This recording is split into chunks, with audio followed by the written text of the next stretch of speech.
Like to call the meeting to order for Parking Improvements Task Force for June 30th, 2026 at 3 p.m., which is the time now. Sarah, could we please have a roll call? Sure. Brockington, Here. Carton Crandall, Here. Colson, Here. Gustitis, not here. Cott, Here. Marino, Here. Muncy, Here. and Kay Lightner. Here. Thank you, Sarah. Right now is the part for agenda changes. At this point, if anybody has any ideas for agenda changes, please speak now or forever hold your peace. Do not. All right. We'll move on to public comment on agenda items. This is the time of the meeting where public comment is available for anything on the agenda. I see one person in the audience. He keeps shaking his head no. So he does not.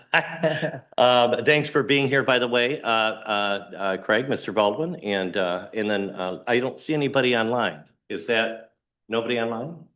Sarah? Just Mr. Dorset. Right. I see him, but all righty then. Let's move on to approval of minutes.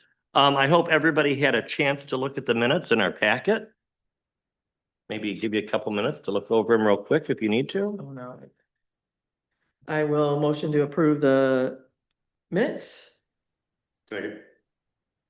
And everybody who agrees, say aye. All right, they're approved. We'll move on next to topics of discussion. We'll start off here with the conversion of Butler Street and Lucy Street to one-way traffic. There's an attachment provided, as you see, by Walker for review and comment. I appreciate the time that you put this together for us. And if you'd like to walk us through that, John? Absolutely. Good afternoon, everyone. Gregory, thank you. We had talked about this topic at the last meeting, you'll recall, and decided that since there was so much engagement and we were running a little short on time, that we should probably add it to this meeting's agenda. So that's what we've done. You should all have received this for the last meeting. We went ahead and recirculated it for today's meeting. And the bottom line is Butler is currently a two-way street with parallel parking on both sides. And so the concept here is to take Butler and convert it from two-way to one-way traffic flow. And instead of having parallel parking on both sides of the street, one side would remain parallel, but the opposite side would be converted to angled parking. And so with that change, this analysis estimates, roughly 60 some odd spaces could be picked up. And then you'll also recall at the last meeting, we talked about some of the considerations.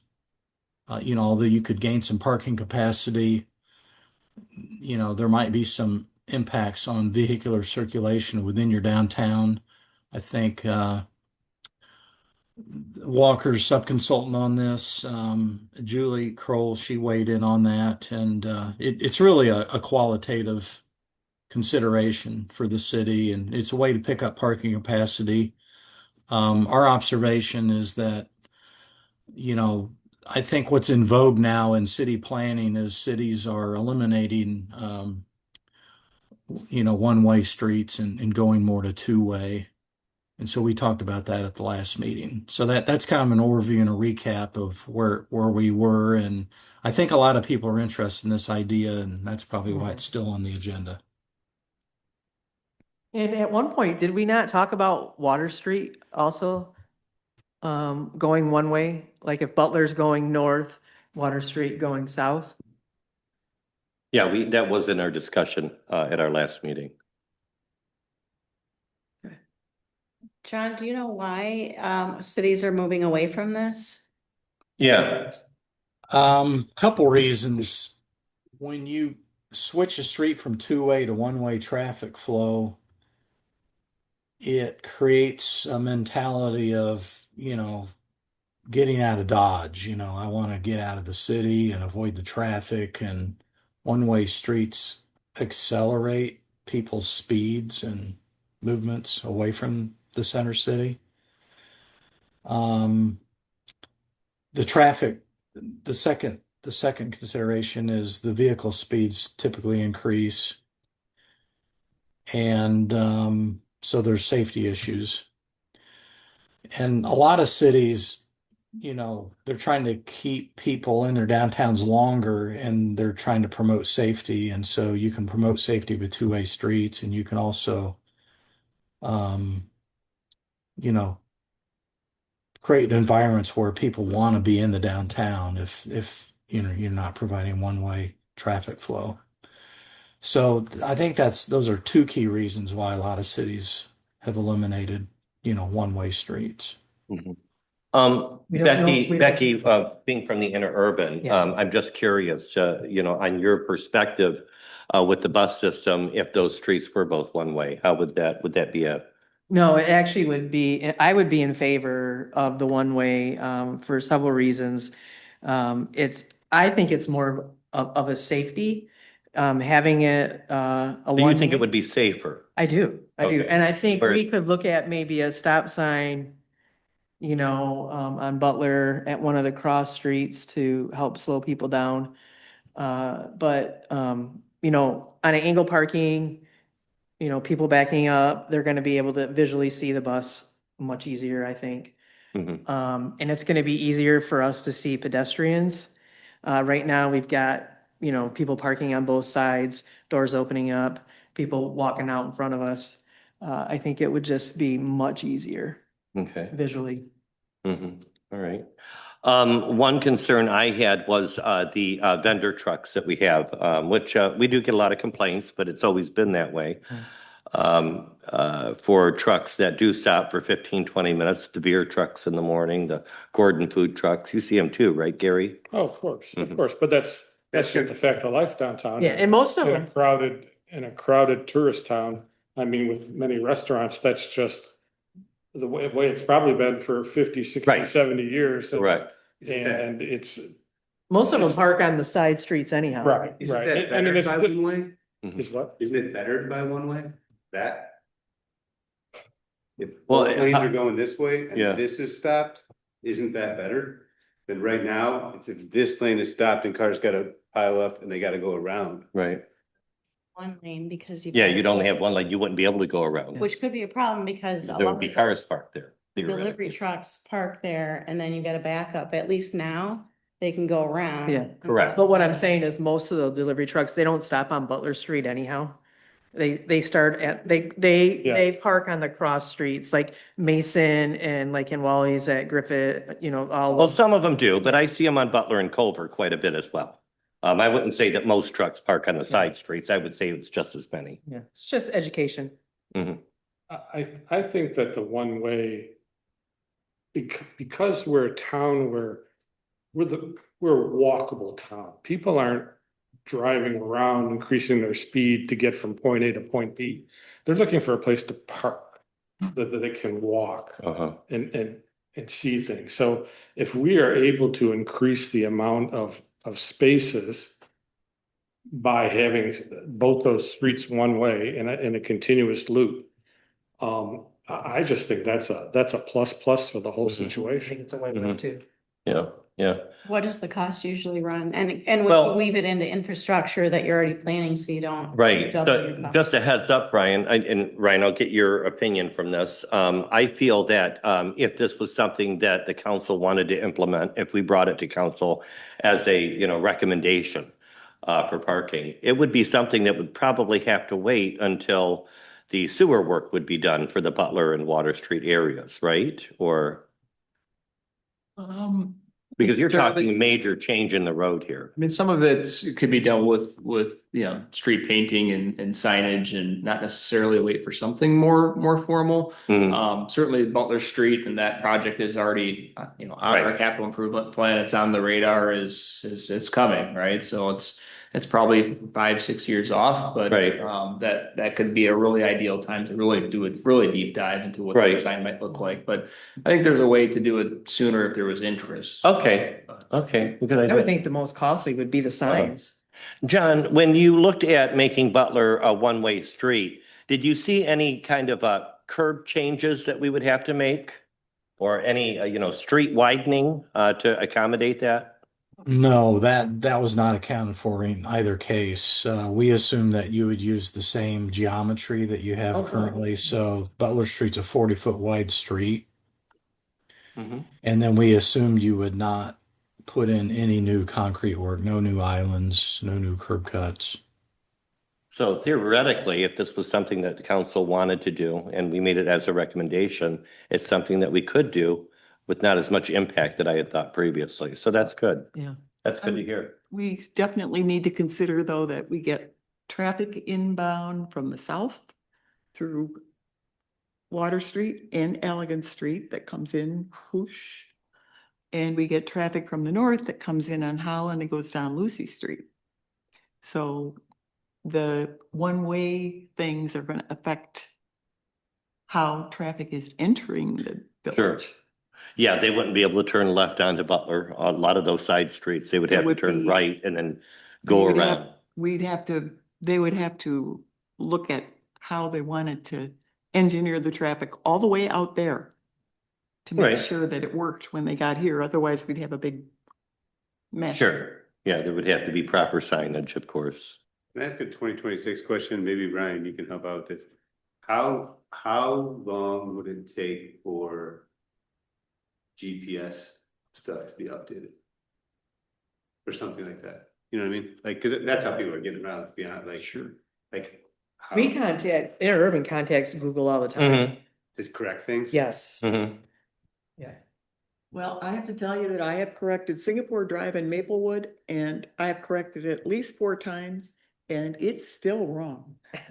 It's just 2 little streets. So.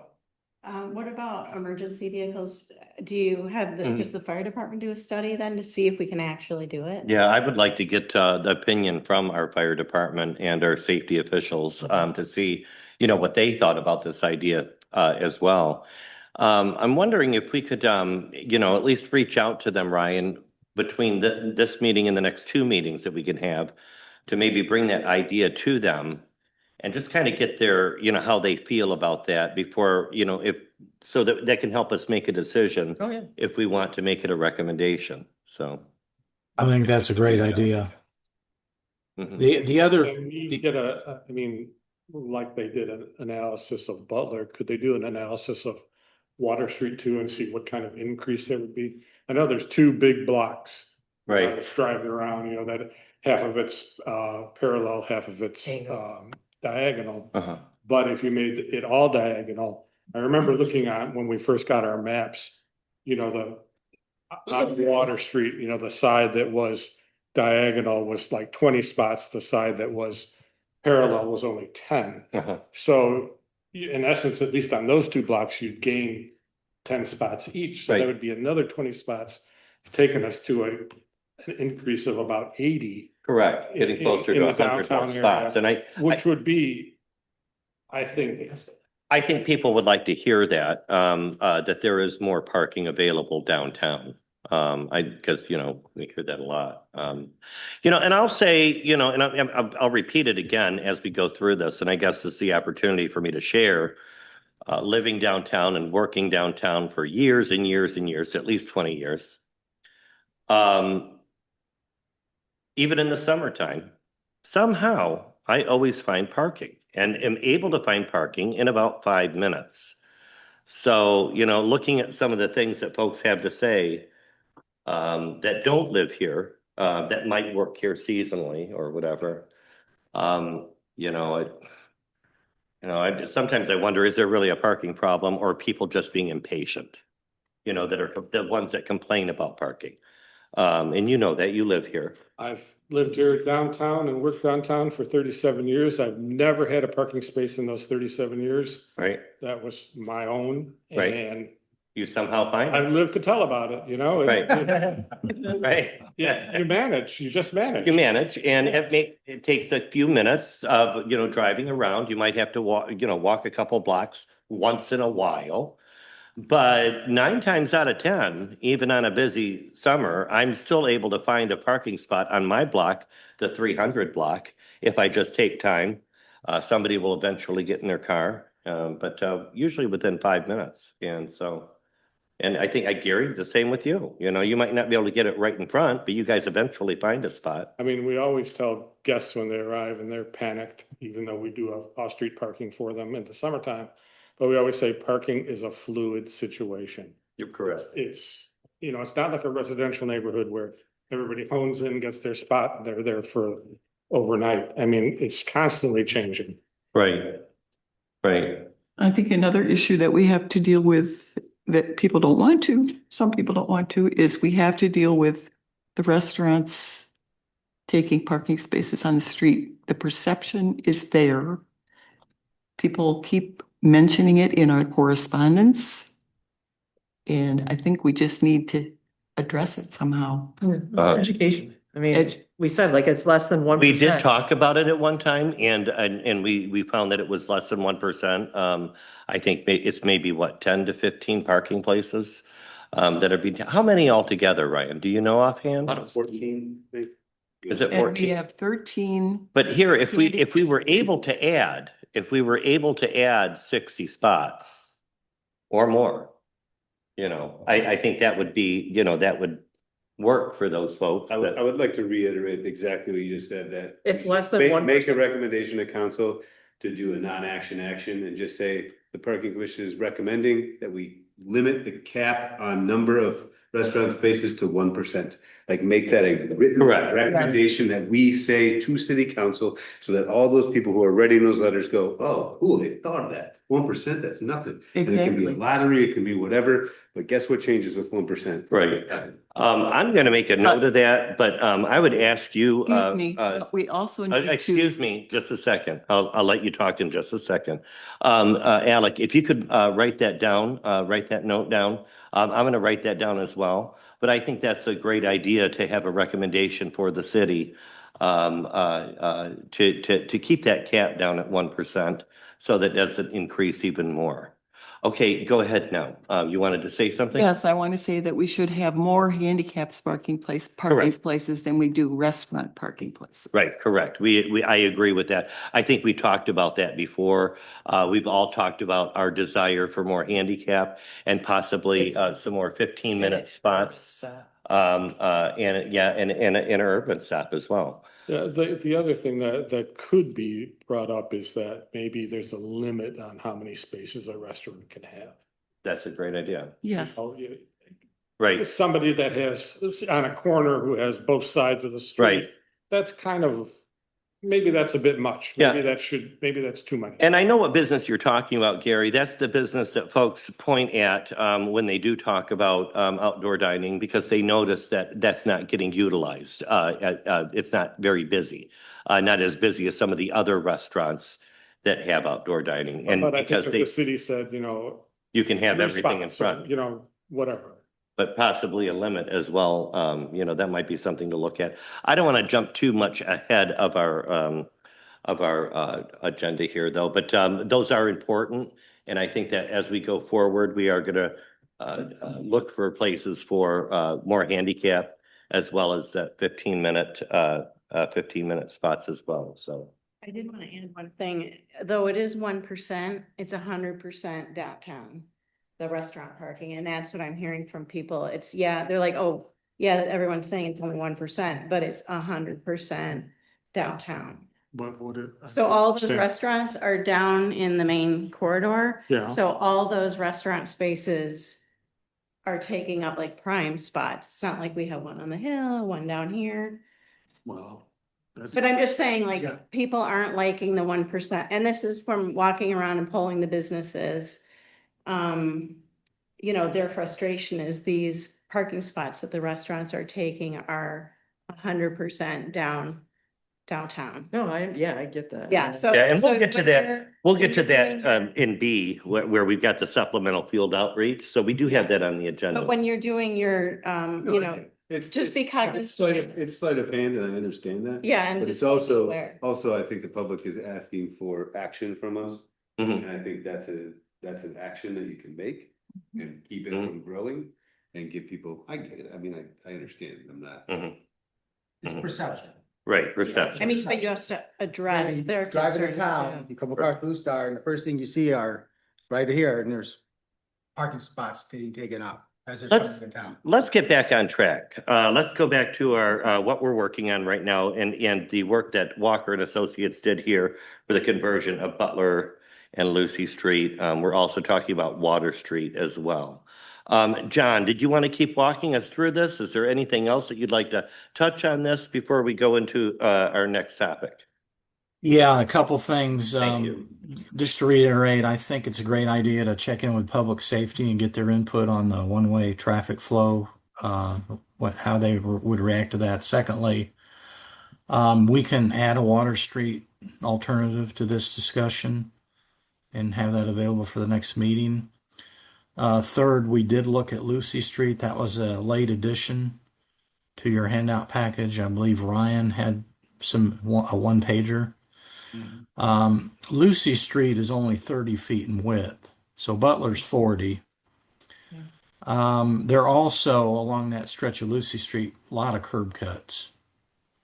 So we're estimating that you could maybe pick up a half a dozen additional spaces by converting that from two to one-way flow and restriping the on-street parking so that instead of parallel parking, it's angled 60-degree parking. So again, 6 spaces, not near the gain that we think we can get on Butler. It's not as long, and the street's narrower, so we can't do as much with it. All right. And we'd only have parking on one side of the street, just like it is today. Mhm. Does it make sense to do it additional parking aside? Does it make sense to have Lucy one way because of a circular flow? Like, regardless of whether or not we get extra parking spots, does it make logical sense to do that? To me, it doesn't. It does not. No. That's just my opinion. Yeah, I have to agree with that. Water Street, if I'm going down at the end of Butler Street, that allows me to turn right and get out of town, especially, an emergency vehicle, or if, the town's really busy and people are getting out of town. Yeah, I don't know if changing Lucy to one way would be that much helpful just to gain 6 more spots. But, I don't know. What do you think, Mike? No, I tend to agree. I think, because you kind of hit a dead end, and if you're forced to go one direction over the other. Right, It could really, like you said, if you're trying to get out of town and it's putting you back into town. right. Or if you went the other way and you're trying, so. And a lot of us take that way to leave Yeah. town, to go to Holland I think Street. that I would mean, be, I tend to agree. I think it's not worth it, but I think it's, it's not my decision, but uh-huh. that's what I think.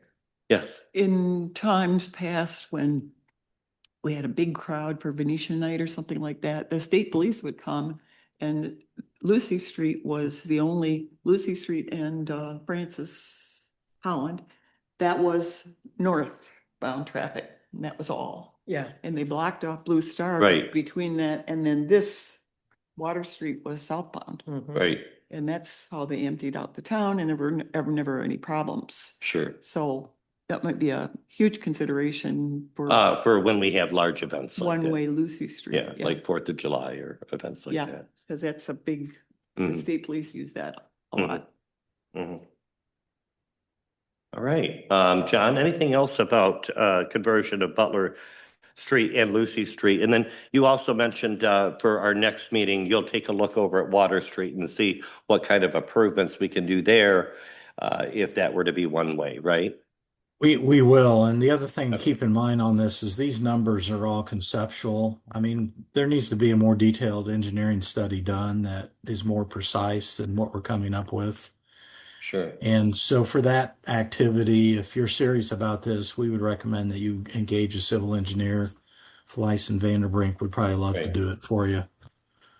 Okay, Or you could pick some other firm, right. but we would recommend that, a more serious study. All right. Anything else, Judd? No, that's it for item 6A. Uh-huh. And you see the conclusion there at the end. Again, thank you for putting that together. We look Sure. forward to your conceptual idea for Water Street at our next meeting. We'll move on to B, topics of discussion. B, our supplemental field outreach. Wendy, I want to thank you very much for doing this because I know it wasn't easy. I mean, I know I got a phone call, right, from one of the business owners, that wasn't quite sure what you were doing, and even though you explained yourself. But you came out with some great information. And, would you like to share that with us? Would you like to share your updates? Yeah, sure. And the AI summary is not, I wouldn't go by the AI summary. I'd go more with the data because, I noticed there were some things that weren't quite accurate because restaurants don't actually have policies about their employees parking up at the high school. Some encourage it, but there are no written formal ones. And when it says on the AI, I analyze this data, the I is not me, it is AI has analyzed it, just so you know. Right. I was able to poll 72 businesses. I tried to do them all, but a lot were closed or they were so busy, I didn't want to interrupt them in their flow. I went to your place too, but you guys weren't open yet. 72 is a lot, though. Yeah, it was fun. I had a blast and everyone was really appreciative. They liked that we were asking their input. Once I reassured them we weren't there like policing them, I think they felt a lot better. Because one of them was like, well, we don't want to get punished, for parking downtown. And I said, Right. that's not our intention. Yeah. It was eye-opening to me how many employees some of the businesses have. Oh, yeah. Like Butler said they can have 25 to 50 employees and they're all parking downtown. So, I mean, I wasn't aware of how many actual employees are parking down here. They try to park at the high school, but a lot of them, it's not feasible. Some of them, they're young girls and they don't want to be going up there that late. Yeah. A lot of employees did want an employee parking lot. One of them had the suggestion of maybe having a remote lot where they actually have extended hours because the interurban obviously doesn't work till 3 a.m. So they wondered if there was somewhere that they could park and maybe get bussed in collectively. Maybe you could find out what times restaurants were opening and Mhm. I don't know how feasible it is. But it was eye-opening the number of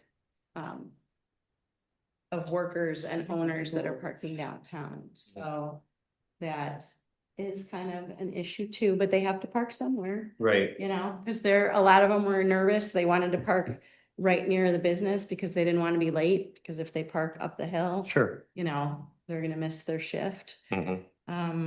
But the biggest thing I think was the employees thought we needed employee parking. Oh, yeah, it's true. And when we look at the availability for parking in town, and I think it would be ideal myself. But of course, wouldn't want to step on the high school toes, the school toes. But that lot right there, could be a shared lot next to the SCA as an employee parking lot, along with, maybe do something half and half with them, or, reclaim that lot for our employees. Yeah, I mean, I'm just thinking out loud, I guess, here. With our new Rider app, there could be some kind of service that we offer for employees that only employees would see as a choice to be collected somewhere. If we came up with a spot, let's just say for instance, the community church. If they park there, they could open up the Rider app and they could see that they would be picked up as an employee and brought to their work. Mhm. And that is something we could look at. And that could be something, I don't know, it's something maybe we could look at that only that's open really late at night. Mhm. And You're talking about the Douglas Community Church, right? yeah, Uh-huh. Becky, just before you go too far down that path, based on what Wendy was just saying and the fact that people are generally running late for their shifts, I Right. just don't see a world where they're going to plan ahead to not park on the hill, but to call a bus and Yeah. I Right. don't know. And in a busy season, yeah, you're right. Yeah, I don't want to spin our wheels. Becky, in busy season, it could be 10, 15, 20 minutes before you get a bus out there. Yeah. And then, by the time they get back, so they would have to plan, like you said, AJ, they'd have to plan probably like an hour, for transit time, so that's a big inconvenience. And it does work at the Kent County Airport. Those are adults though. Yeah, well, And Chair, it's a plane. Chair Muncy, just because you mentioned potentially with the high school and stepping on toes, with the SCA lot, it could also be potentially you can approach businesses and maybe they would even be open to putting money towards a fund for employee parking, and that can go to the school. Like, would you want to put money towards having a designated spot for your employees? Yeah, And then maybe Butler wants to have 4 spots, so you pay this much and you have this money dedicated to it. we could do So, that. That could be something that we could work on, as a city. Thanks. But it is city lot. It is a city lot, but it would go to the school. Yeah, on weekends. Yeah. It is available during the week. So even if, if we decided, the school could do it during, weekends, at least we'd have something during the week, for restaurant employees, Sunday through Thursday at least. How about Dykstra? Because you guys have mentioned Dykstra. Are they Yeah. still allowed? They have not answered my call. And so I've called out to them twice, and it's funny because I work with the folks there, with the florals, but they have not answered my call. So I haven't been able to reach out to them. I know that they're currently, not in writing, but they've got an agreement with the SCA now, where the SCA uses it as their overflow parking lot, because I see the SCA has their sandwich boards out there when they're having an event, much like we used to with the Sadava. We used to use that as overflow, and I used to go out there between me and Richard. We used to take that sign out there every morning in front of the funeral home. But through through Sadava's failure, whatever their demise of closing down, they kind of lost that agreement, and so I think the SCA picked up the ball, and now they're using that. So I'm wondering if that's why he hasn't returned my call, because they already. Well, at one point, did we not talk about some parking availability that was off of Maple Street up by the fire? DPW, but I think, DPW or right, so there's, something? might be other uses for that.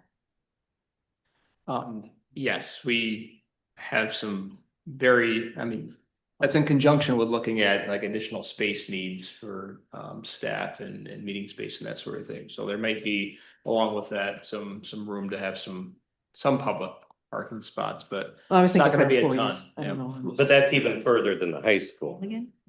I think what we really need is something that's closer, that folks can walk to, especially folks that are walking home late, from these restaurants when the interurban's not in service. So. Yeah. Real quick, can I, just since we were talking about that, I noticed I was looking at just property records, and it looks like the city owns 7 acres right behind the high school, accessible from Maple Street. What is that for? A lot of it's our well houses for the pump, for municipal water. Is there a lot of, is there vacant space? Is it kind of just the pump is in the middle of it and we have other acreage to work with? Just because it looks like a big chunk of land. I'm not sure. Okay. When We should go hike that someday. Yeah. I thought it was like a ravine though. That's, I think. A lot of it. Yeah, that I is. think a lot Yeah, I of don't it- know. It's like a flat, Right. I haven't driven back there. I Right. don't wanna, I think Yeah. it's. It's a Shoots huge down. ravine. Okay. Yeah, it's a ravine. right. I don't think you could. Do anything with it? Yeah. Okay. Wendy, I got 2 questions for you. On your list of properties, you had somebody at 50 to 75 employees. That would have been the Butler, yeah. 75 Or 70, employees? yeah, 50 to 75. Yeah, that's what they told me. I was like a little surprised about that. Okay, So, and then your best guesstimation, what would you think the total employee numbers would be for a shift?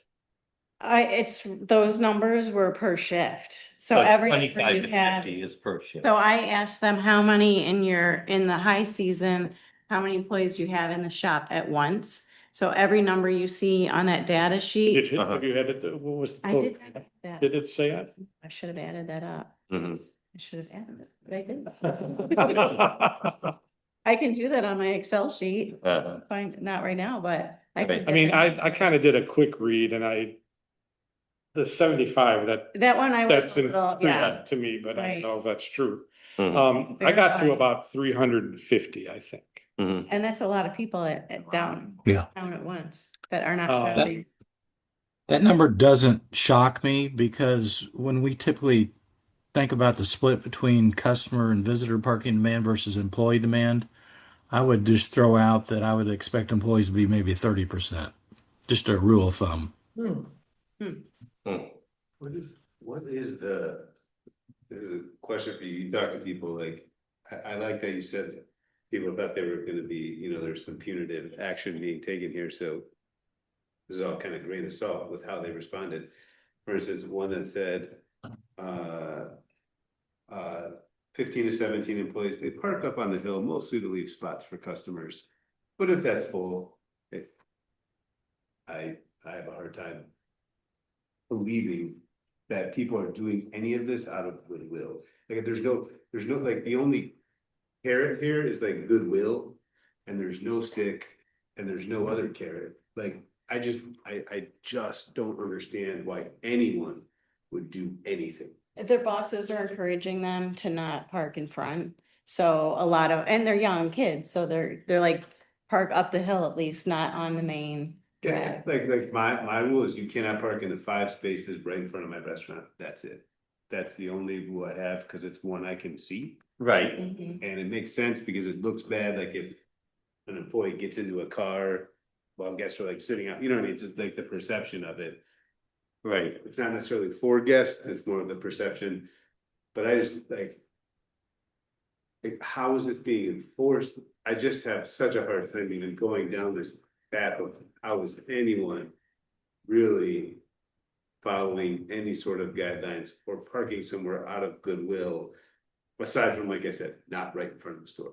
They were pretty honest, I felt like, I mean, and they were even honest, like, I park out front because I gotta load and unload. Yeah. I felt like everybody was pretty genuine and honest. Cool.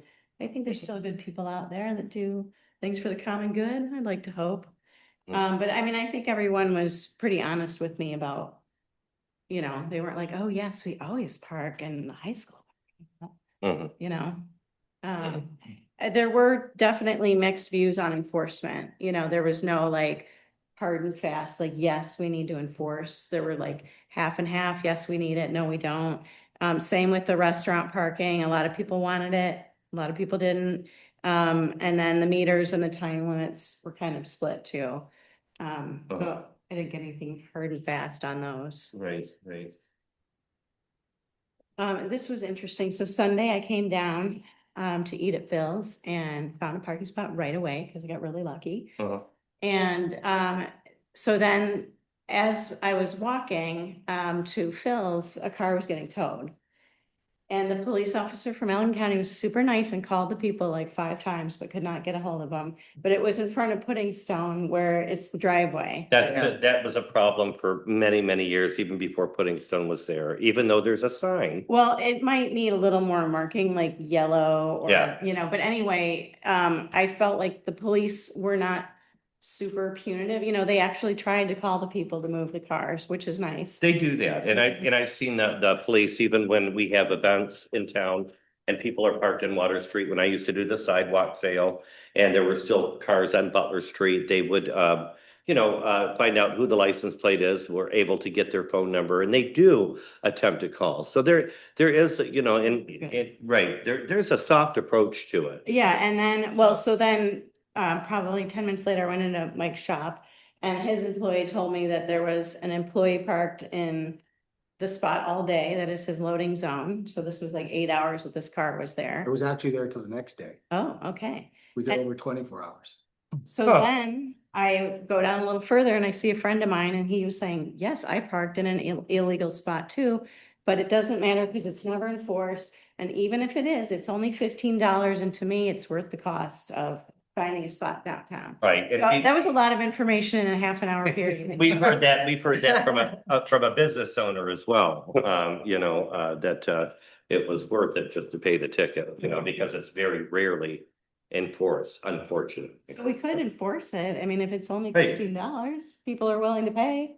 Well, I like the idea, if you noticed in our correspondence back from Brian Elmore, that, if we do have an ambassador program, that's something that we want to recommend to the city. I like the idea of having a soft approach to it where, you get a warning first, and then, and a lower amount of ticket the second time, and then a third time they get hit with a bigger ticket. So that kind of idea would be a lot more friendlier.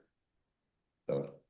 But that's it. That's it. Anything else you'd like to share about what you found? No, I had fun. It was great. We have a lot of great shops downtown. Thank you very you know, much. that I hadn't seen before. Yeah. It was like fun to play tourist. Yeah, in Brunei. yeah. Thank you for taking the time to do that. Yeah. That was great. Sure did, made us look at some things. And I think my biggest takeaway from the information is that we really need a close parking lot, an area here close where employees can walk. Yeah, I mean, To their 300 cars. employees is, And I'm again, surprised. and it's nothing against the school, but I mean, I just keep looking at that lot and just keep thinking, and knowing that, a lot of these spots are taken by employees, because I wake up in the morning, have my coffee out here, and I see them all pull up in the morning by about 10 o'clock, 10:30, everything's full. Yeah. And and folks are just starting to wake up from their bed and breakfast and starting to, get into town. And by the time they get here, at least Butler Street is packed. But big picture, are we opening up a can of worms that doesn't need to be? I mean, employees have parked on Butler Street for as long as you've been here, as long as I've been here. Right. For as long as the city has been here. I mean, to try to enforce this now, whether it's officer friendly doing it and taking a nice approach, et cetera, the cost involved in hiring somebody to do that, is that really worth it? And like that letter said, the bad will that will come from this. You're right.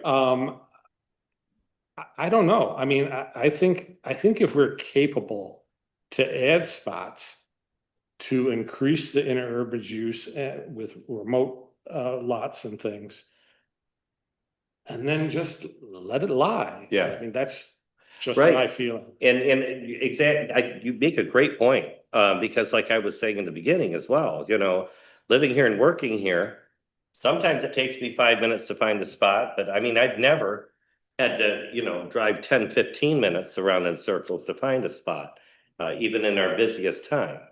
So, I mean, to try to say that lot, which people have now trained in this town to pull into and park and pay on the weekends, et cetera, right, to all of a sudden say, oh no, this is only for only for employees, yeah. That's, You got a boy, good talk point. about bad will. I mean, that. Yeah, you've got a good point about that, yep. It's already hard enough to get employees. I can't imagine if you say you can't park downtown. Anything else? The police officer did say that the high school lot was filled pretty early on the weekend. Right, So that's even a problem, even that one's filled too. right. All right, all set? Yep. All right, thank you. Thanks again, Wendy. And now let's move on to item C. Oh, I'm sorry. Sorry, just occurred to me, what about, because the high school street is very wide. And granted, they need it wide for buses in the summertime, or during the school year, but what about angle parking in front of the high school on both sides of that area? Would that work? That would add more parking. Yeah, And it would just be summer parking when there's no school. I don't know if that's necessarily needed though. I mean, People, on really busy weekends, people are parked on Elizabeth. yeah, that's true. Yeah. It's full. There's Oh, weekends. And during sporting events, yeah, up at the high So school. I'm not It's all- talking summer, not even sport, yeah, sporting events for sure. Well, yeah, it already fills up on both sides of what Yeah. I'm saying, yeah. But in summer, on real busy weekends, it's full. And it's pretty wide there, like you said. It might be wide enough to John, put. a could you, short- I know you talked about Water Street, just to give us an idea, could you do the same thing for us on Elizabeth Street there, in front of the high school? Take a look at that and give us a conceptual idea of how we Yes. street parking with angle parking on Elizabeth as well. Sure. That would also help the high school in their events. I mean, even, in the fall and in off season, because I mean, when they have events, I mean, everybody's parked on the hill, the high school's all parked. So that would even be good for the school itself. Of course. For more parking for them as well. But So, it would have to. yeah, we'd like to see that as well. It's a school for busing and stuff, so. All right, great. We're going to move on to topics of discussion C. And Catherine, I think you'll appreciate this part of the meeting. The ADA and 15-minute parking. We have an attachment here. That's page 38 in your packet from John Walker and Associates. John, could you walk us through this? Yeah, two things here. Let's talk about the short-term loading or very short-term parking. Uh-huh. You have a few of these spaces in your downtown now. There aren't very many, and Julie wasn't able to join the call today, but I think probably the number of spaces that you have signed for 15 minutes, you could probably count them on one hand. Mhm. And I think we have them color coded on the parking map as time limited spaces, so they would be in the same categories, the 3 hour spaces, which are most of your time limited spaces. Mhm. So what we're trying to do here with this document is provide a framework for how we would recommend you think about adding more of these in your downtown. And so we have a 3-step process here that we've identified.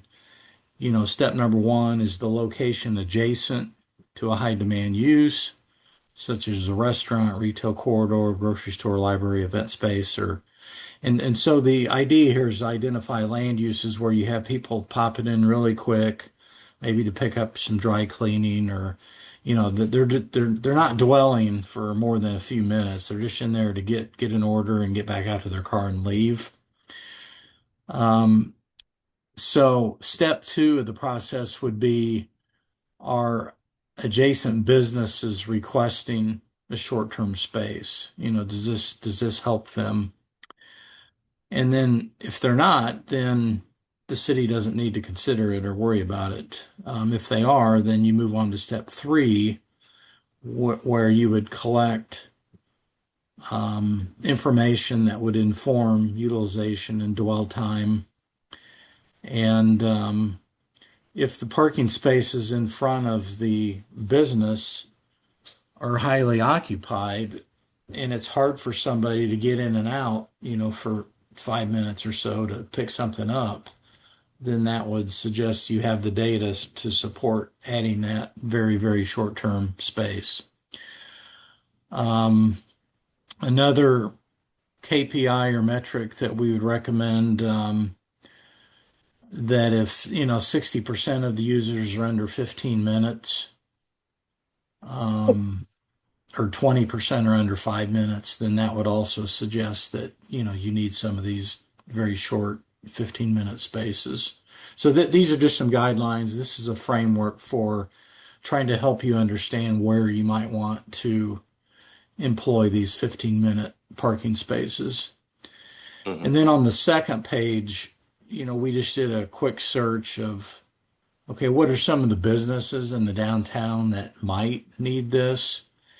And this list may be missing some businesses, but we did identify these along with their addresses and the type of the business. And we thought maybe these were candidates.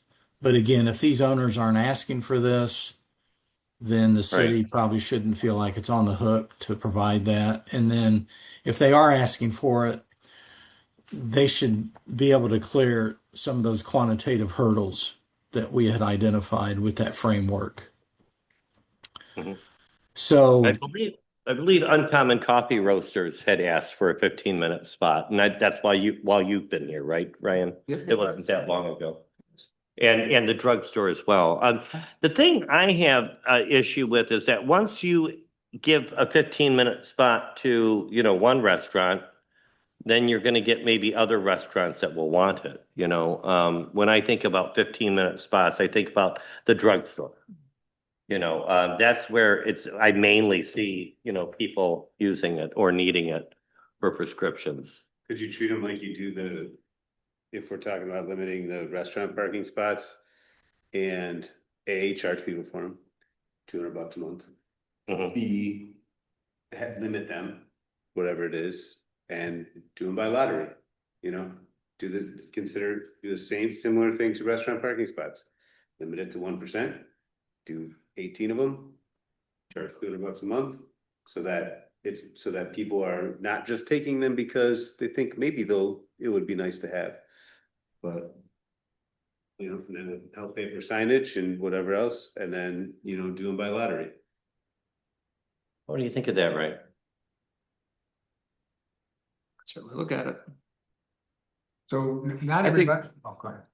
I don't mean to cut you. I think, you know, to that point a bit, and I remember us discussing this, I think, when we were actually maybe interviewing your firm, John, and maybe some of this will come a little later when you're looking at the turnover data and we kind of get final counts, but like what is the value of a space like and it turning over and what's the economic impact of a space? And so I think it kind of factors into, you know, Big question. what you're kind of suggesting. Mhm. The ADA, the handicap parking. Any places, you know, that, you know, I know you brought this up quite a bit, Catherine.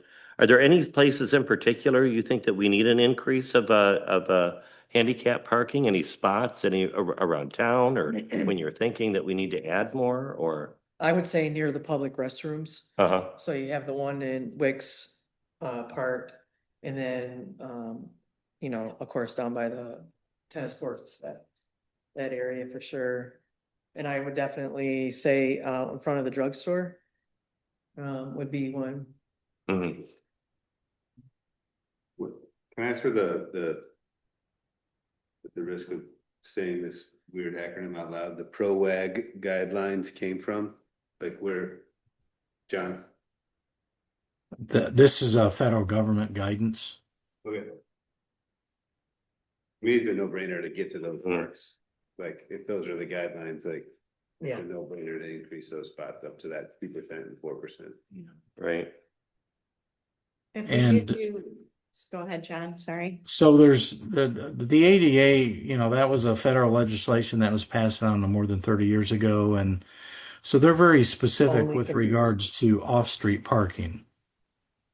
And they have been for 3 decades or more.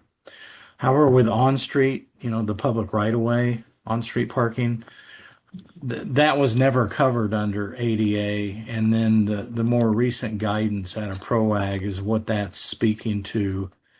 And their guidelines, they're not legal requirements for cities that already have on-street parking in place. So we think 2 to 4% is probably a good guideline, and you know, you're not at that number now. I think we counted 10 ADA spaces in the CBD. So that was far below the 2 and the 4%. So we think you need more. Yeah, I see I that. was So like 20 spaces more. It surprises me. You only found 10 here in the CBD area? In the CBD, yes, Wow. that's what Julie and her crew found. Yep. Yeah, to me, that's not acceptable. Yeah, no, it's unacceptable, absolutely. And so, Now that's just on street. you had the recommendation to add more. Do you have a recommendation on where they should be, or is that something that you think we should explore? I mean, I know you Well- mentioned in front of the bathrooms, you know. Yeah. Well, I But you think we also have to look at recommended. where the cutouts are, right? Because Right. not all these curbs are cut out. I mean, I have a very hard time with a bus trying to get somebody off or on a wheelchair downtown. There just is not enough space. Right. When I've got, you know, side lifts and I've got rear lifts. And a rear lift is not my favorite just because of safety issues. I mean, I've been dropping people off or picking people up at down here by the drugstore and, you know, have a car almost run into somebody on the lift. Yeah, it's not fun.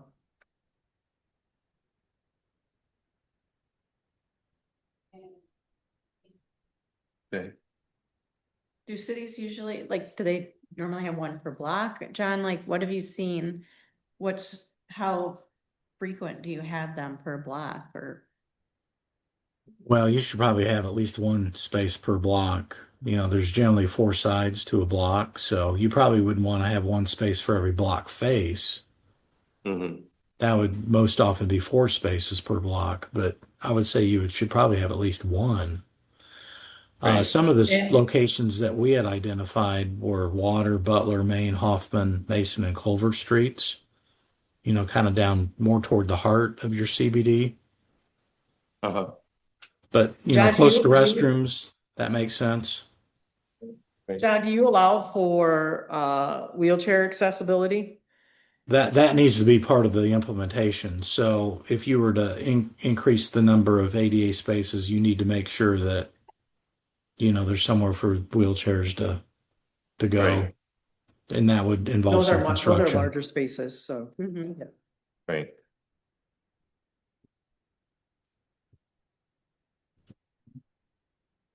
Thank you for taking the time to do that. And I think what we'd like to do, and we should do, is explore spaces that we would like to add handicap parking. So, Yeah, absolutely. yeah. So maybe that's something we can look at and then bring all of us here, Catherine, if you'd, and all of us, if, you have some time to walk around town and kind of get an idea where we'd like to add. I would like to add 20 more spots. I'd like to get to that 30 number. Or as close to it as we could. So if we could, if that's something, because I'll do that as well. Walk around town, try to get an idea. Yeah, I'll pull numbers together of where we drop off. Right.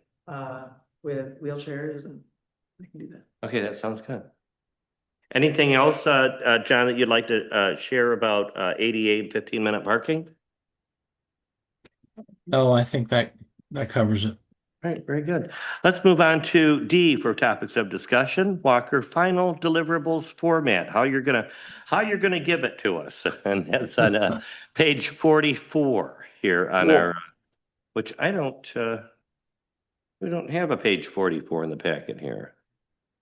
Not seeing that.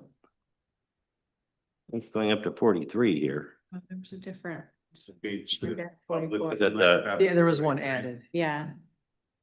So there should be a one-pager that's entitled Proposed Final Deliverable Framework. Mhm. You got it. There. Oh, right. Do you have that? Yeah, I see it now. Thank you, Sarah.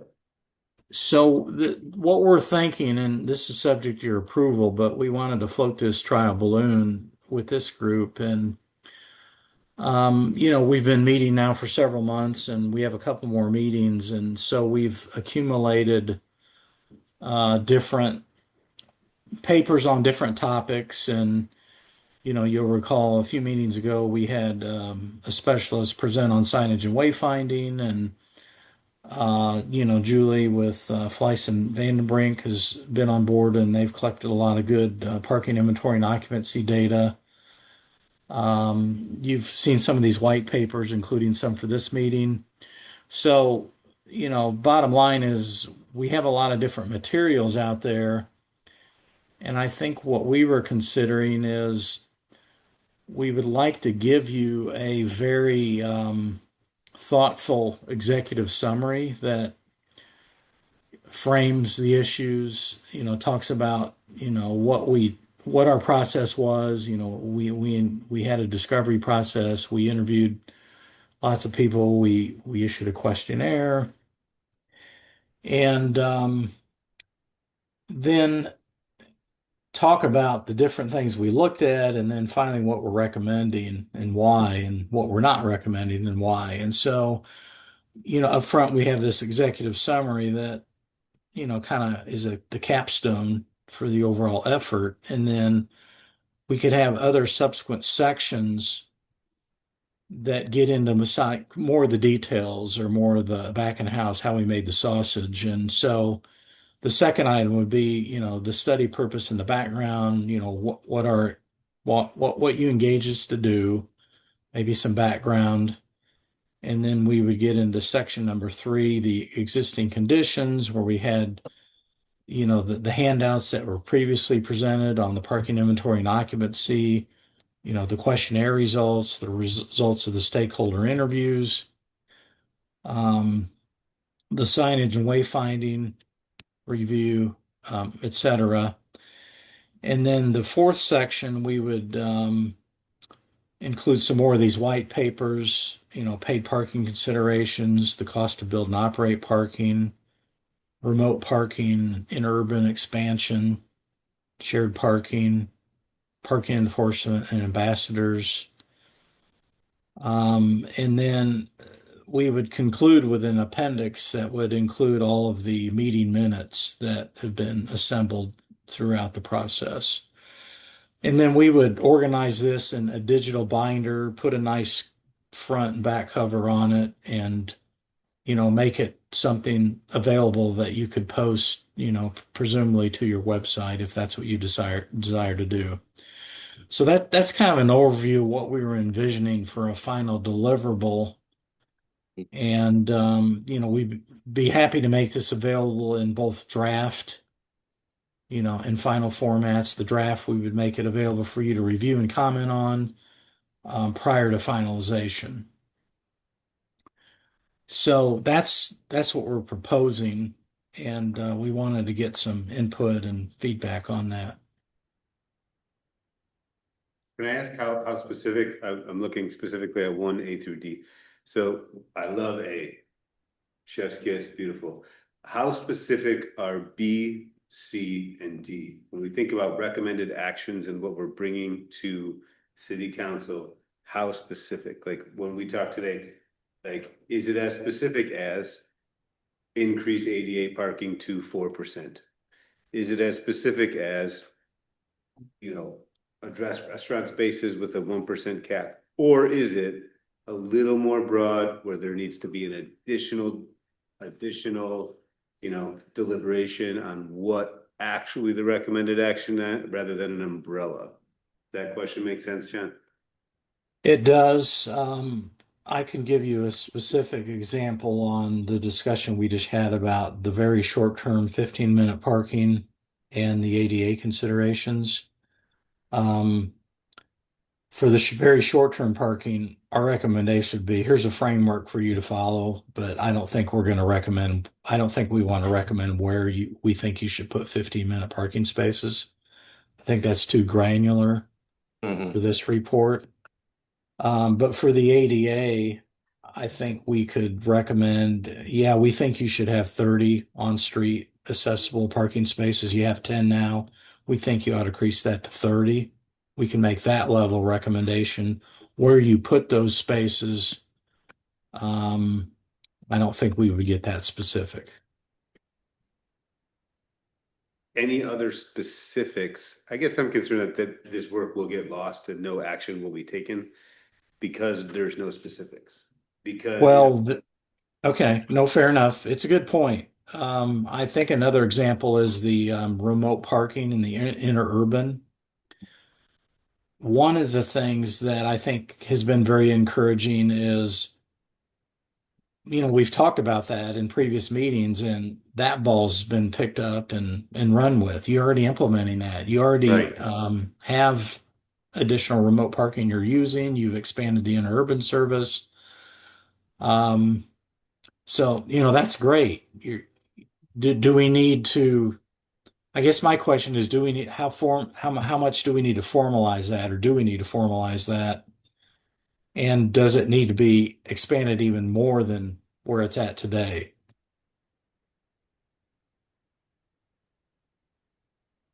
And, so when he brings us those deliverables, I think, that's the point where, we'll get into the more specifics, like. Us? Right, correct. And we'll put the recommendations together for the city with. That's a helpful. Right, with the work that he's giving us. So what he's giving us isn't something that we hand that to the city. That's for us to use as we make our recommendations. That's how I'm getting this, right, John? That's right. We want to be helpful here. Right. You've given us some questions about, well, how many additional spaces can we get on street from point A to point B? And so I think we responded to questions like that in a fairly detailed way, and we're happy to do that. We're trying to maintain a balance between providing guidance and avoiding getting too far into the weeds. But the point's well taken. We want to make sure this final deliverable has enough detail in it that it's meaningful and can be implemented. So Right, additional guidance on that is appreciated. right. As Brian and I had spoken or talked about, we will have another additional meeting after the deliverables and we're done with Walker and Associates. So we can fine tune and get into the nitty gritty of what our recommendations will be. So that'll be probably in September or October after we're done with Walker and Associates. So, Asked and answered. Thank you so much Yeah. for that. all right. Any other questions for John about his final deliverables? Just if I could, Mr. Chair, to add to that a little bit, one of the things that I had kind of asked John that might be helpful as you're all, making recommendations to the council, and then, the council ultimately is making some policy decisions, is kind of recommending a lens or a framework or principles to kind of view the issues through overarching themes. So John had put together kind of a list of guiding principles for the parking system. So I know this is new to you today. Don't have to discuss it today if you're not prepared for that, but just to kind of start digesting this, and then we could always discuss at the next meeting. But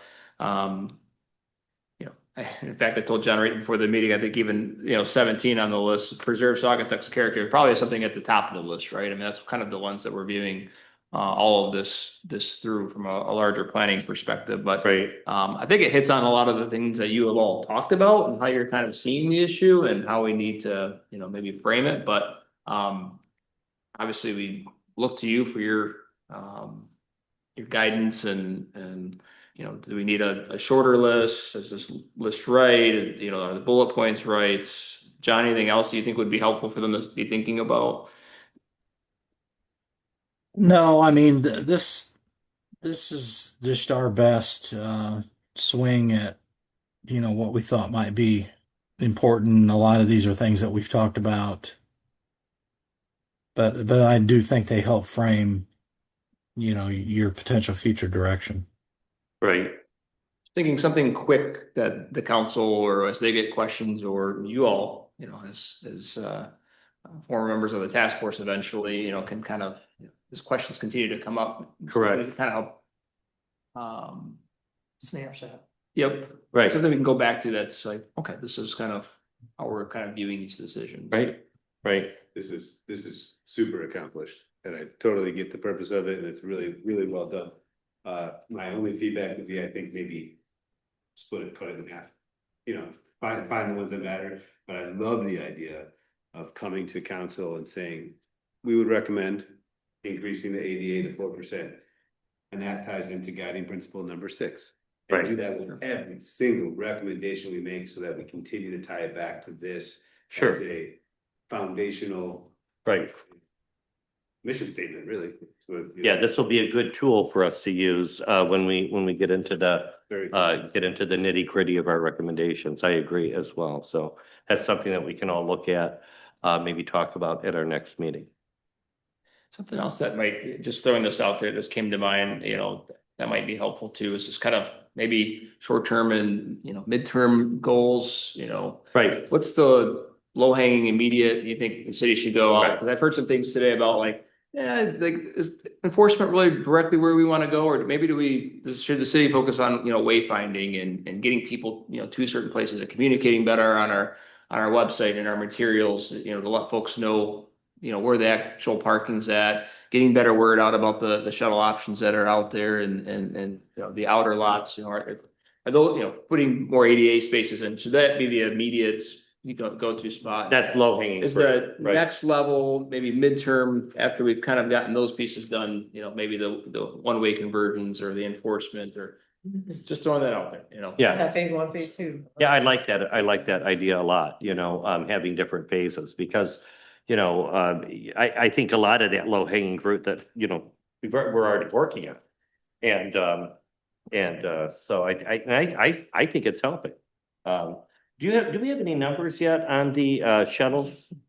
Yeah, so we really have only done it for 2 weekends, right?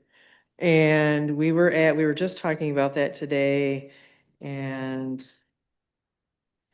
We're almost already up at 700 people. that have used that shuttle in the 2 weekends. Yeah. That we've been open. From So the one that's from the yeah, the loop, from elementary school to the right, To the high school. the loop, Yep. 700 people? Mhm. yeah. Wow. So, Congratulations. and I would have never thought. I would have never thought it either. And I'm gonna be honest, most of that's right here from the high school because Douglas, they haven't gotten their signs out yet. So they're a little behind over there. But yeah, so most of that is right from here. I think that's great. Round trips, you I know. think that's great. Yeah. And I think that's a solution that's helping. Mhm. I I really agree. do. To your point, Ryan, I think that's a great idea to have different tiers of, low hanging fruit, medium hanging fruit, high hanging fruit, when we bring recommendations to the city, what can we do right now? Mhm.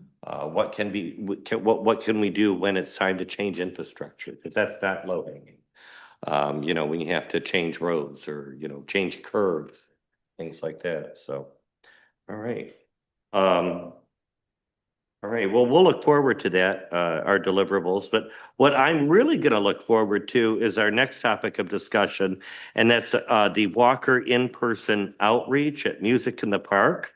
We'd like to talk about discussion on your date, the process, and anything that you need to set up. I will certainly be there helping. I can bring tables and chairs. I've got lots of folding chairs and tables from when I used to do events. That I can hook you guys up with all of that and even a pretty tablecloth or whatever. Have you reached out to April Gundy? I gave you her contact Yes. information to find out, what availability, or did she say just come anytime? I left her a message. I'm still waiting for a return call, and if I don't hear back in the next couple of days, maybe I'll give her until after the Independence Day holiday, but I'll check back with her next week at the latest.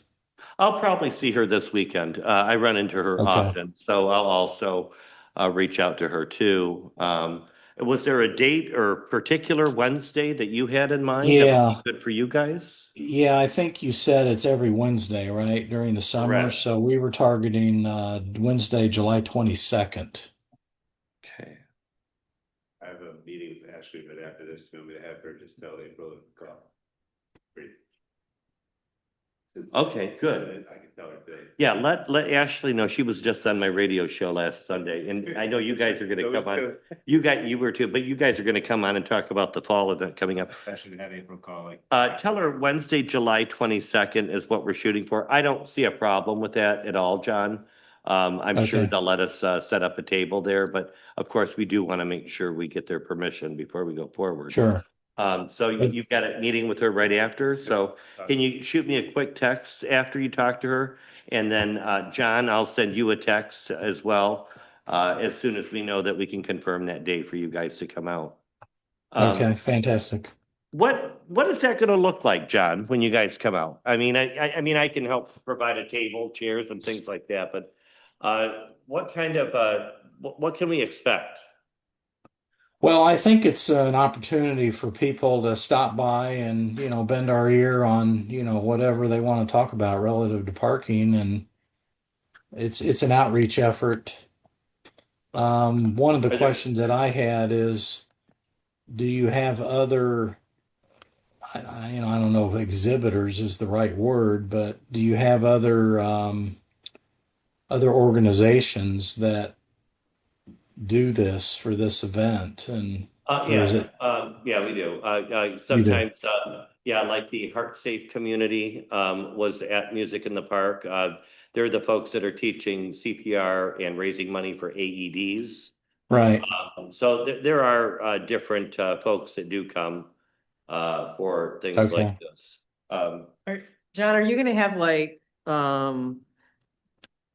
an easel with like the Yeah. map of the downtown? Will we Maybe, have any visuals? yeah, maybe they can put like sticky notes and they can write notes and then put the sticky note up by the map, or where they would like handicap spots where, just, I don't know, what is the visual gonna be? What is how's the communication gonna happen? What does that look like? Well, where's the location? What do I have to work with here? Are there any walls, or is this just kind of out in the middle of No, a park it's all with? outdoors. It's, Music in the Park is where the gazebo is, on Right. Water Street, that park there. There are no Okay. kind of walls where you can put anything up, behind you. If you were to have any kind of visual that you wanted, like on a board, we'd have to have Right. some kind of easel, like you would say. Right. We're not presenting, we're not trying to persuade or sell anything. Right, I think we're No, but really you have to there. get people to your table. right. What's gonna draw people to the table rather than just a bunch of us sitting there, you know? We Should we can have give them, signage? Should we maybe have? I can find some free stuff to hand out. People like free stuff. Yeah, little pens or, a handout, that would be great. But I mean, what's gonna attract people to wanna come over and talk to us about parking? I'm thinking, what can we do for signage? Yeah, absolutely. So that people know why we're sitting there. And then, what kind of visuals could we have? The map of the downtown area, of the parking, Yeah, I know when I did the Uh-huh. the high school had an event where they had, other vendors up there and they gave away free stuff, So I did a mock of the pajama line at the elementary. I had like like a little building. And then I had the line of my little hot box cars or matchbox cars, because the pajama line is so long, right? And then I said, why wait in the pajama line when you can come and get in the interurban? We can bring your kids home from school in the interurban. But I mean, some I visual. think if we could do like a poster of what we know there are this many spaces. We know we only have, this many handicap Right. spots and maybe a notation. We think that should be added, there's only so many Right, 50-minute Yeah, we spots. have some. there's only 10, yeah, right, there's Yeah. only 10 handicap. Right, We're seeing a need for that. Like you said, the facts that we do know, 18,600 parking places, X amount of dollars per space. When I say that number to people, they're just amazed, I don't think enough people know that. X amount of money for a parking garage, which is Yeah. probably out of the question. Right. Just, But the parking garage costs, some kind of. Yeah, and almost what the city. Principle number 9. The 1% of dining. You can rent a 3-sided box truck of digital mobile billboard for $800 for. Well, I don't. 4 want hours. to do that.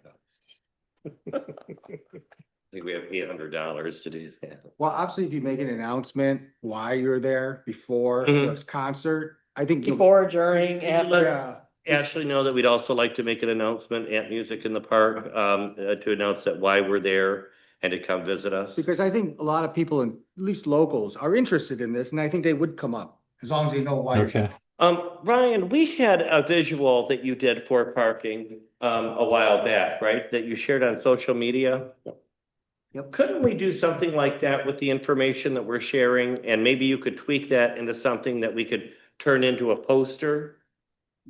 Yeah, I can share that with John, and I think looks like he's taken some good notes on all these have been, great ideas and. Right. yeah, Even if a couple visual boards, like I said, one with maybe some information, another to either map or orient everyone to, like I said, interact with, like Becky said, maybe some Right. stickers. And that's worked well with our past open houses where we've done some planning work, so.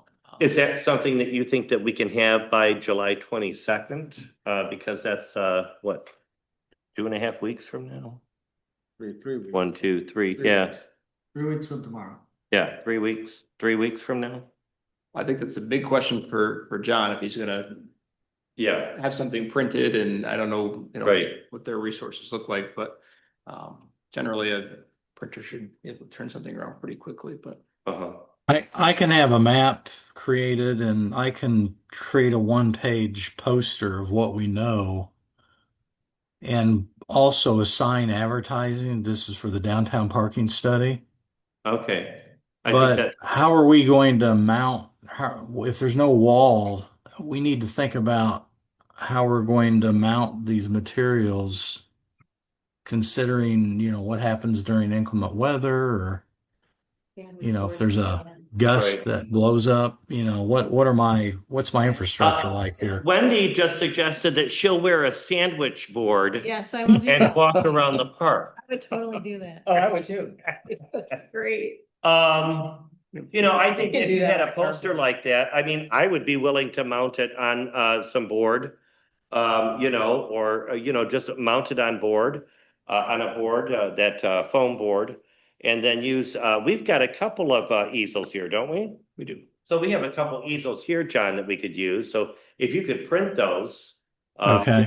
we can find the foam board and purchase that. We could. So we talking like size wise, like 3x4? Yeah, 3x4, 3x5. Yeah, that kind of size. Yeah. What size do you guys use when you did the open house last? Our consulting planner Right, they put those together? put those together, but I can get the size, I'm sure. Yeah. Yeah.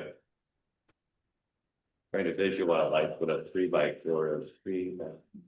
Are we gonna be there too? Because About the size of that. the faces, I mean, like, people know us in town and we might attract people if they're like, oh, there's Gregory. So, because they don't know the Walker people. So. Oh, they- I'll be there. Okay, I just wondered if. And I invite everybody to be there, Okay, to help answer questions and to hang out, okay. definitely. Yeah, because I think the recognizability of people, might. If it's just them, right, they're gonna go, who are these people? Right. Right, but I think, as I said earlier, I planned on attending. I would like Brian, if you're not doing anything, to hang out with us at Music in the Park, would be fun. And on a Wednesday night, can you be there? Okay, so, I can make it. yeah. I'll bring my bullhorn. And John, do you need me to bring tables? I can bring two, like 6-foot tables, one for the information or whatever, the signage or whatever, maybe an extra table and chairs for some of us that also want to come. I think that would be helpful, yes. Okay, so I'll bring that table, yeah. I might And have then- a tiny too. Huh? I might have a tinier one. Yeah, smaller one would be better for us. Yeah. Public Works guys probably have some too. And so I'll bring a table and 4 chairs. And that'll be for the main table where we'll set up the signage and that kind of thing. Maybe have some kind of giveaways if you can find anything free that you can, scrounge Yeah, up. I don't know what that would look like, but I'll scare something up. Is it okay if it's promotional? right, some kind of promotional. That's And probably then- what I have, is something that's promotional. It has our name on it. Well, that's fine. And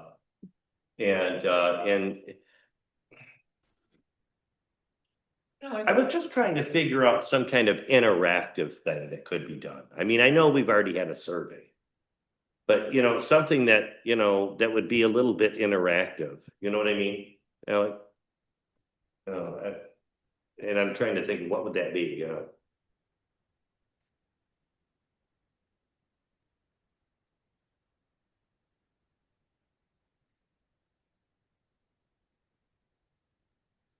I'm at a loss. How you could make something like this interactive, Are you talking about like the things they do or? Anything, people put like- sticky like- notes on things? Yeah, or like just asking people, how long did it take for you to find your parking today? Mhm. Do you think there's a parking problem here in town, engaging, how can we engage folks and how is that gonna look? How's the engagement going to look when they come up to the table? Rather than, here's a free pen and now read this, bye, Yeah. You could do like a creative survey of some sort. Yeah, So let's say you had 3 bases with, what do you think the biggest problem in town is? Here's a ping pong ball, put it in the bucket that you think is the biggest problem. Employee parking, this. They go, oh, drop it in the employee parking thing. That's my vote. They go, why? And engage them on it, Why don't you vote? Does that make sense? Yeah, that's Yeah. perfect. They have a That's visual of exactly what what I'm- something like that is what I'm thinking, Cost you, 100 ping pong balls and 4 bases. yeah, what do you think the problem is with parking in town or what? Have like 4, and then have a talking point. They put that ping pong ball in and they vote in one of the 4 things you want to talk about. But great, let's talk about it. Right. Have a sign up behind the employee parking, have a sign up behind the parking garage. Yeah, they can write a sticky note even. If Yeah. they don't want to talk, they can just write it down. Uh, What do you think? I think we should have a parking garage. They put the 3 hour ping pong balls enforcement. there. Oh, it's gonna. cost- 3 hour enforcement, like you said, garage, the 3 hour enforcement, what was the other one, employee parking? You know, Handicap. was it, handicap at 15? Restaurant parking spaces. Yeah. I'll put my ping pong ball next. Right, is there a So parking? It's less than 1% of our parking. space. Right. So, The dollar store has vases and then they also have, usually they have like stones for, that you can put in vases. Marbles. You can get Yeah. like super cheap stuff. The dollar store.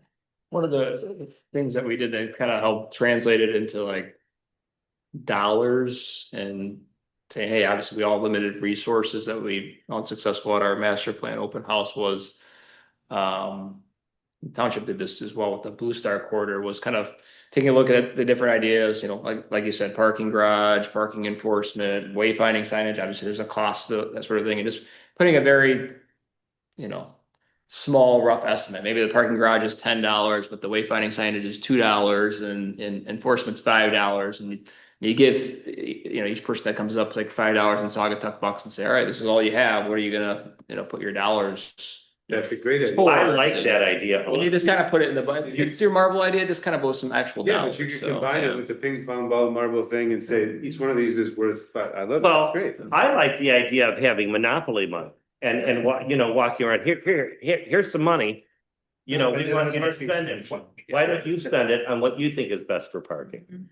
And people can put their money in whatever, you know, subject or I like the idea of the paper money rather than ping pong balls or marbles. Cause it's kind of more fun. You know, if you have like a fake dollar bill or monopoly money or, you know, we could find those kind of things. Cut 'em all. Need I remind everybody, people are going to hear music, they're going to the park to hear music. I wouldn't get my hopes up too high that we're gonna be making all these elaborate things. And you're gonna have 10 people come and do something and then, That's true. I mean, I'm keeping it I simple. hate to be Keep it simple. practical, but. Yeah, that's true.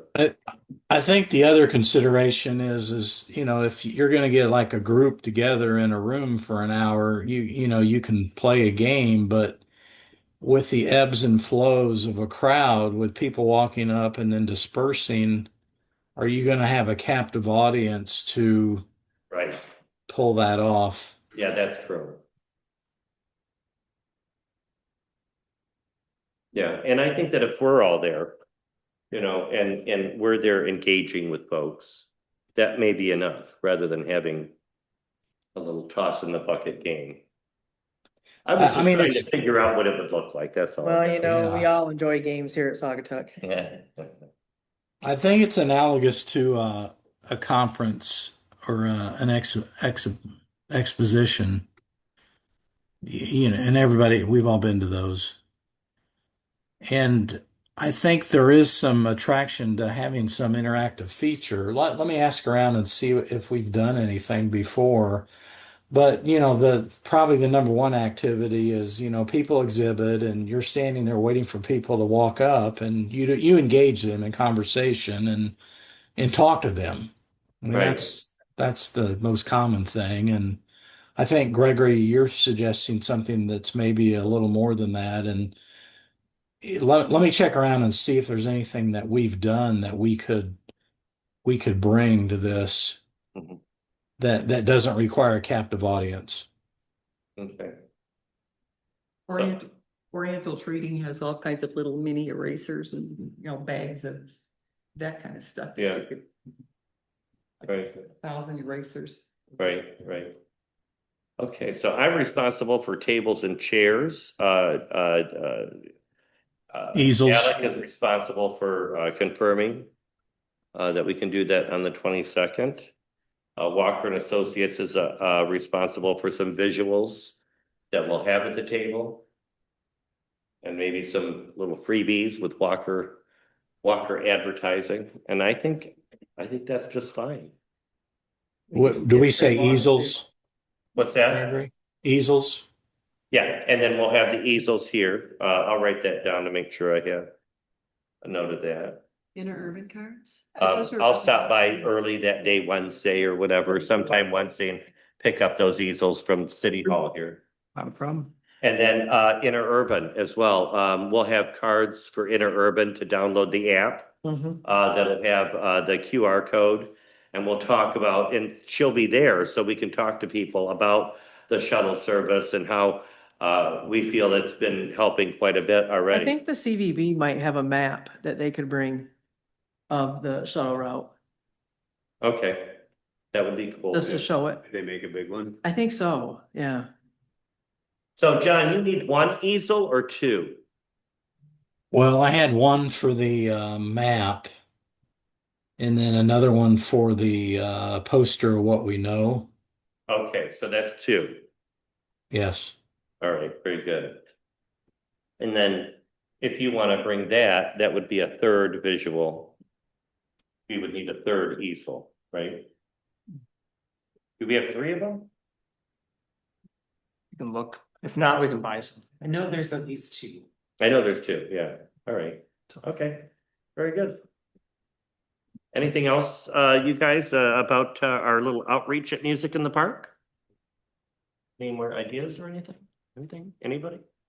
All right, let's move on to F, topics of discussion, the remaining field data collection details. That'll be just around the corner here next week, or the week after, week of July 13th, right? Right, John? Yes, so we're thinking that this is going to be the busiest condition that we've observed for this study. And Julie is planning to be out there to collect data that would match up with what we've already collected just on these different dates. Okay, and then by our next meeting on July 28th, we'll have that information to look at, right? And compare. Yes. Yes. Very good. Any questions, you guys, about field data collection? Or all right, let's move on to our remaining task force meeting dates, July 28th and August 18th. I don't believe anybody has any conflicts, or is that good for everyone? Because that's what we have. That's what we're gonna do. Any other items? I do Oh, have go a ahead. conflict, sorry, Gregory. I do have a conflict on the 18th, just because I'm gonna be at the Michigan Public Transit Association conference. Uh, So they will move- That's on a Tuesday, right? Yeah, it starts on a Sunday and I Mhm. go to the 19th. I'd really like you to be here. Would it be too much to ask to bump that up to the 25th? Our last meeting, August 25th? August 25th? Or I could do the 11th. Rather bump it up and back. Giving them more time to make sure that we have everything we need. Sorry. It's just that I would like our director from Board of Transportation not to miss that meeting. I'm okay with that, Gregory. I agree to move it to the 25th if that works for everyone else. Sorry, Brian, I'm at a transit conference. You can look here. make sure we're not in conflict with anything else going on up here. I think works for me and works with our meeting schedules, so yeah. Okay. Rooms available, yep. All right, great. We're gonna put that in stone then, and if we want to change that last meeting to August 25th, that would be great. Gregory, a request from John Dorset here. Is there a possibility we could move the July 28th date to July 29th? And that would be on a Wednesday, correct? Yes. I can do that. How about everybody else? Check. Wednesday? July. Yeah, that would be on a Wednesday, on the 29th. I'm 50-50. I can do it. How about you guys? Probably okay. I think so. I'll have Yeah, to double check the yeah. calendar, but usually I can shuffle things around. Looks like I have a consensus of a majority that can. So yes, John, let's change the July date to the 29th. That's a Wednesday. and we'll keep them there. Thank you. So our next meeting dates will be July 29th and August 25th. Let's go on to our next topic of discussion. Any other items? Any other items? Anyone? Anyone? Hearing nothing. And our next steps, John. Well, the next steps are the field data collection, which we talked about, and then we want to do some additional street analysis on Water and Elizabeth Streets. We'll have that available for the next meeting. We'll have the data collection final results available for the next meeting. And we'll prepare for the music in the park. All right, I'm looking forward to that. I think you guys will enjoy coming out and enjoying the music. It's a great event. It's been going on in this town for 27 years, 28 years. I was a part of that event from the very beginning, and I enjoy being a part of that event. I might even bring my bubbles and my big bubble wand and blow bubbles for the kids. I'm known for doing that. Anything else that anybody thinks that we're missing? They want to voice or think that we'd like to cover? Any other items? So, all right then. We'll move on to correspondences. We had a couple of great emails from Brian Elmore. He had some good insight, and we did talk about that during the meeting. So I want to thank Brian for sending that along with Jeff Lanford's email as well. That was page 35. Did everybody get a chance to read those emails? Very good. I think it's always nice. Jeff Lanford is a business owner here. So I know I have already, but I mean, if you guys are walking around town, just shake his hand and let him know that we appreciate his input. So, and then at this point in the meeting, we're going to go to public comments, and this could be public comments about anything, even sidewalk, John. No, I'm done. That So we'll be here a while. there's nobody here, so I don't see any public comments. Task force member comments. We'll start with Austin. Good discussion. All right, and Kathy, Yep, any comments? just good discussion. Good. And Alec? I'm gonna put this in your brain, a low transmission radio station when people get into town to give them parking information that they can just tune into. I'm done. Thanks. I was able to talk to Daniel DeFranco today, and you kind of touched on this a little bit, but they have plans for making Blue Star more walkable. So I think hopefully that would kind of help with a lot of their building that they're planning on. Maybe in the summer, maybe it would alleviate some of the congestion down here. People, it's more walkable or bikeable. So Right. kind of exciting. Yeah, to Find out more about that. Mm-hmm. Any comments? Yeah, I'm just excited about the possibilities. Mm-hmm. I like the direction that I think a lot of us are on board with the one-way Butler and Water Street. I like that idea.